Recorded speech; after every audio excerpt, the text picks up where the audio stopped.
I bought them a few years ago from a garage sale. They were with a number of dorm-type posters. And I knew I was buying a piece of history. I knew it was an important piece of history, but I really haven't had a chance to really research them. I figured they were from probably the early to mid-1960s based on their content. And how much did you pay for them? Well, I paid 25 cents a piece for them, and I think they charged me that because they do have some holes and a little bit of wear. Quite frankly, they have been used.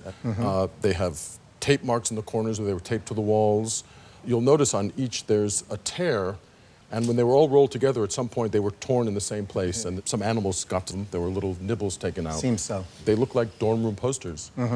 But more than just dorm room posters, as you said, they're a piece of history. And more than just a piece of history, they're a piece of recent history. They're pieces of the civil rights movement in America. Now, these three photos were taken by a photographer named Danny Lyon. And Danny's name appears on each one of them in the lower corner. You can see where it says Danny Lyon. Danny Lyon is a very prominent and famous photographer who really made his name by elevating social democratic photography to an art form. This was his milieu. This is where he shone, and he did a lot of work with the Student Nonviolent Coordinating Committee, the SNCC, or SNCC, as they were known. And SNCC was part of the civil rights movement that was formed in relation to the sit-ins that began happening in the early 1960s. And within the civil rights movement, they had wanted things to move a little bit faster and a little bit more aggressively. And these posters were advocating the work of SNCC within the civil rights movement.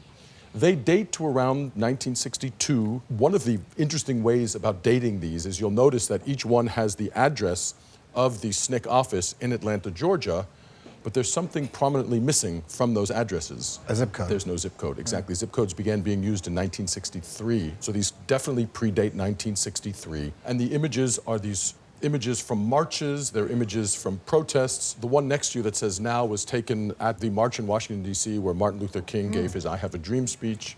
Wow. One of these posters, to me, stands out more than the other ones, and that's the one on the bottom. Come, let us build a new world together.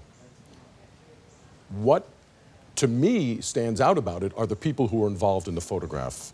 Do you recognize any of them? No, I don't. I only recognize one, to be honest, and that's the figure closest to you.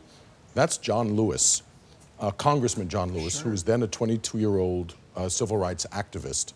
He's been a congressman now for over 30 years, and this was when he was involved in the movement. So, coincidentally, he was caught in this photograph in this incredibly poignant moment, praying for a new world together, a better world, and it's great. Two of these three posters have come up at auction before. The John Lewis poster and the One Man, One Vote poster. Okay. The Now poster has never come up for auction. In my estimation, in their current condition, were they to come up at auction with all of their civil rights poignancy, with all of the prominence of the figures, with the importance of the photographer, I would estimate these three posters between $7,000 and $10,000. Okay. And as I understand it, you paid 75 cents. Yes, I did. I'm a little better at history than I am at math, but that's a very good return. Yeah. The John Lewis poster came up for sale as recently as March 2018, the first and only time it's ever come up for auction, and in perfect condition, it sold for $6,500. Wow. I'm flabbergasted. I really am. I collect posters, but not these kinds of posters, so I guess I did all right.